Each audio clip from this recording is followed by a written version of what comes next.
Bonjour, Katie Leroux, avocat au barreau de Paris. Je m'adresse aux personnes qui envisagent de se placer en redressement judiciaire. Alors une procédure de redressement judiciaire, ce n'est pas une procédure anodine, c'est une procédure qui est très lourde, qui s'ouvre généralement sur une période d'observation qui dure 6 mois en moyenne, mais qui peut durer jusqu'à 18 mois. Période au cours de laquelle vous êtes en période d'observation, c'est-à-dire surveillé par un administrateur judiciaire, un mandataire judiciaire et par le tribunal, pour voir comment se comporte l'entreprise.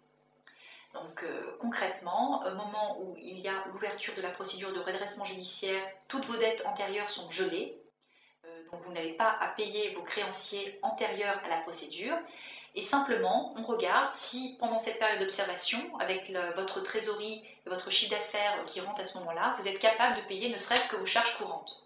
Et si, une fois que toutes vos charges courantes sont payées, vous réussissez à épargner de l'argent pour éventuellement proposer par la suite un plan de continuation.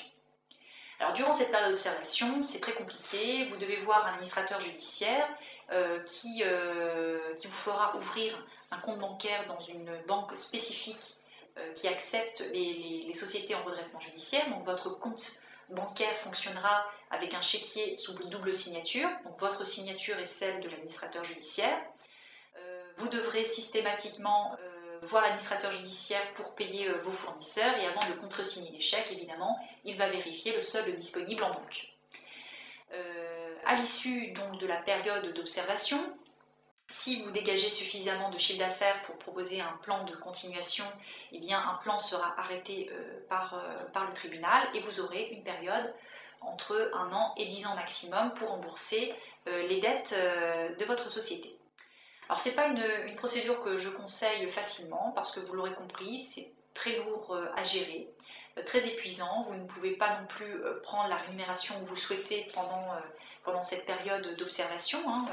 Le tribunal pourra fixer votre rémunération pendant ce temps, mais vous ne pourrez peut-être pas vous payer du tout si la trésorerie de l'entreprise ne le permet pas. Donc ce qui fait que c'est une procédure qui est quand même assez lourde, assez difficile et parfois décevante.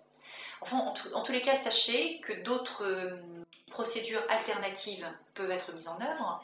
Un redressement judiciaire n'est pas forcément la procédure adéquate pour toutes les entreprises, mais pour cela, il faut examiner toute la comptabilité de votre entreprise, vérifier un certain nombre d'éléments pour vous diriger vers la procédure adéquate. Faites-vous accompagner. Il est très important d'avoir votre avocat dans la procédure qui sera le seul interlocuteur qui pourra véritablement tenir tête à l'administrateur judiciaire, au mandataire judiciaire et au tribunal, et également un bon expert comptable qui sera à même en fait, de présenter une comptabilité à jour, qui est une condition sine qua non pour bénéficier d'un redressement judiciaire. J'espère que ce conseil vous aura été utile. Merci de votre attention.